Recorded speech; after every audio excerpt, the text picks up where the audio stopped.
What's good, Windblown fans? It's me. So, Windblown has now got a brand new beta patch. Fantastic stuff. Break the path, because the devs want us to explore more, and they're doing a bit of an overhaul with how it looks and how it feels. And they have a new idea for a new system of stuff.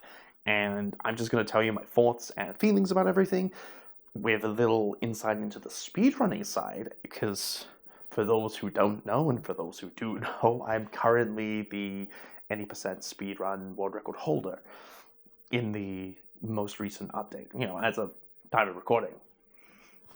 So I have some big insights on and ideas about how this is going to affect the speedrunning side of things, for better and for worse. So, things that have changed, things that are good. The shaders. The game looks absolutely beautiful now.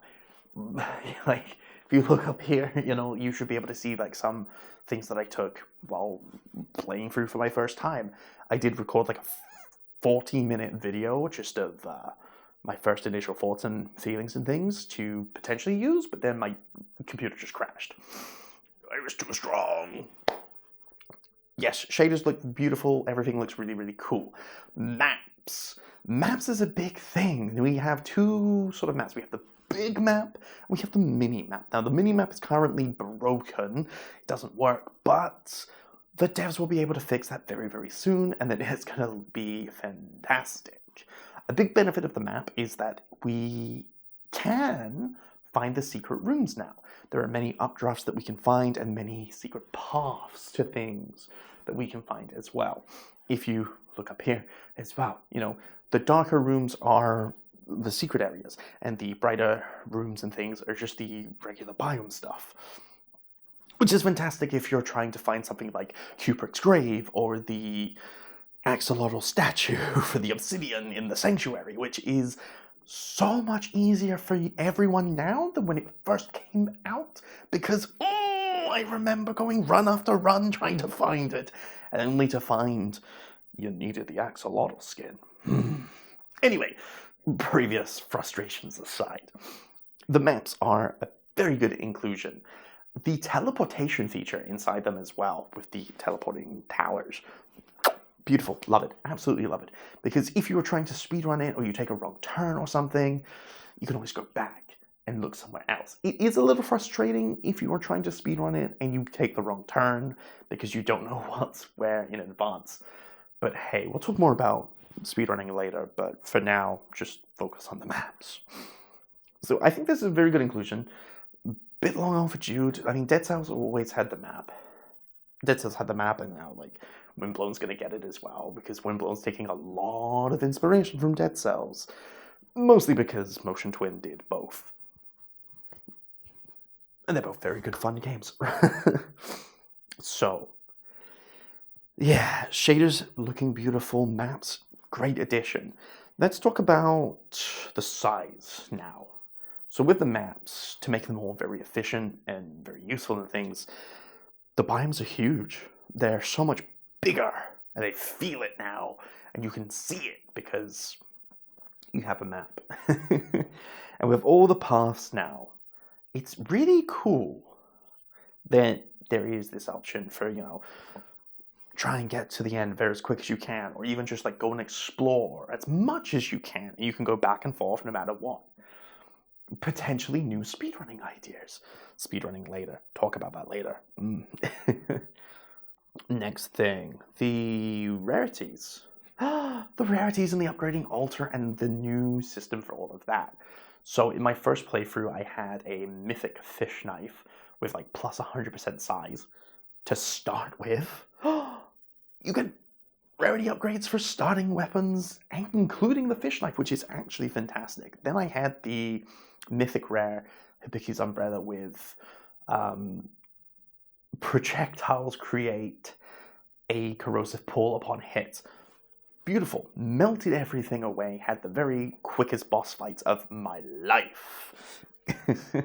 So I do think that there's a lot to learn in the tiered system here. And I think it's a very good idea, because you know what you're going to get, and there's a little more RNG in there now, but you can kind of sway it with the cogs. Finally, I got to spend my massive amount of cogs on something. Yeah, I'm not always going to get a mythic, though, but a higher chance is a better chance. Seeing this thing, the circle, like, sphere of color around the items is also pretty cool to know, like, ooh, it's going to be a special one, or whatever. I think the tiers are pretty nice as well. And the fact that you can upgrade them as well from level to level. I ended up having like a corrosive gift. Instead of it being plus 100% corrosive, it was upgraded to plus 120, and then I found an upgrade and got it to plus 140%. So who knows how high the gifts are going to go, because they improve now. They never used to, obviously, but now they do. And I'm really curious how high we can take them, my fellow Windblown, my fellow Skyfarers. Let's do some science here. Let's really, like, get like a Windblown Mythbusters sort of thing happen. Who can show me how high the gifts can go? I'm really, really curious. Endless mode is going to be so crazy now. Think about it. Anyway, so having like common rarity items and weapons and things being just how they usually are, rare being slightly more powerful, epic being like plus 200% or whatever, and then mythic just being like the potential for plus 300% size and whatnot, maybe even like plus 400% now. Maybe we can get like double stars. Deaths would be fun, would be really, really cool. So I think this is a really cool system. I do really enjoy it. Having mythic starters actually kind of skews the gameplay as well, because I don't think I wanted to change the moment that I had these starting mythic weapons with insane fixes. But yeah, that was a really, really cool thing to play through and whatnot. Are there any other fun changes? The new skin's pretty funny. If you got the new skin, I got the new skin because I got like infinite cogs for years and many runs of playing. Years? It's only been out for like over a year. Come on. Yeah, the new skin's pretty funny. I think so. I like it. I like all this. I like a lot of the skins. I think the last thing to talk about is speedrunning, right? So speedrunning, there's a good and a bad side of this now. So obviously you can get really amazing stunning weapons, RNG, and you can get to the boss very, very quickly if you pick the right path. Again, RNG. And then you can get the boss killed very, very quickly with the right weapons and things and skills and whatever. Again, a lot of RNG. But one thing I did notice and I did try for is, what if you find the alternate exit?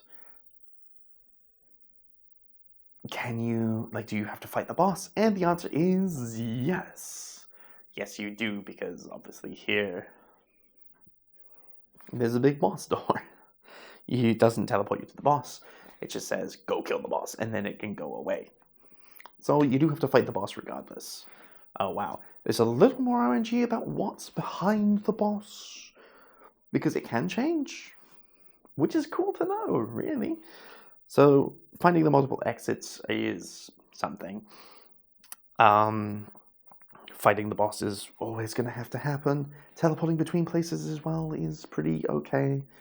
So there's a lot more RNG in speedrunning now, but there's a lot more like fastness with it as well.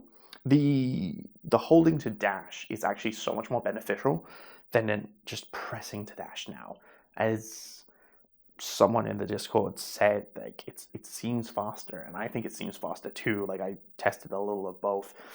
Maybe the mushroom man, the wiki dude, not NGL or whatever name he goes by at the moment, he can definitely like test out like frame by frame, because I think this is his sort of like area of enjoyment and expertise. I could be wrong. Anyway, so I think speedrunning is going to have a very unique experience with it now, seeing that we can go faster, but we can also go slower. And the thing that I'm a bit more fearful of in speedrunning is, instead of it being like a very clear get to the end, now we have to sort of a little backtracking if we mess up. So we need like very good fortune to sort of have the quickest time. But there is one thing that I did see in the Discord channel. Someone beat the game. I'll put the picture here. Someone beat the game in an in-game timer of like about 4 or 5 minutes. Absolutely insane to me. So like, at like 1-2 minutes onto it for like the onsens, the dashing to the ends of things and whatnot. And we're looking at like about a 5 to 7 sort of minute run, which is actually like 2 minutes faster than the fastest run we've ever had. Now, the only thing that I haven't checked so far is if there's anything new in a new game experience. And with that said, I'm going to go do that really quickly, and then I'm going to come back and report on it. So, see you in just a moment. And we're back. Right, so as I was playing the fresh file, amazing. Oh my gosh, so many new stuff. So much new stuff. The devs have already updated and fixed the minimap, so now there's actually something in there as you're going along. Fantastic, great job. Did it while I was recording this. So, new file stuff. There's a brand new opening sequence. There's new dialogue. They've redesigned the mysterious girl, or Yua as she's to be known. It's so good. I'm really looking forward to what the story is in full. You don't have that sequence where you have to beat something in the factory to get the alter attack now. You actually get that when you beat the Tri-Bomber in the Golden Gardens. You also get Crystallize on your very first run if you are actually able to get past the Headbanger. However, in the third world, this might be a bug. I might be the first one to discover this.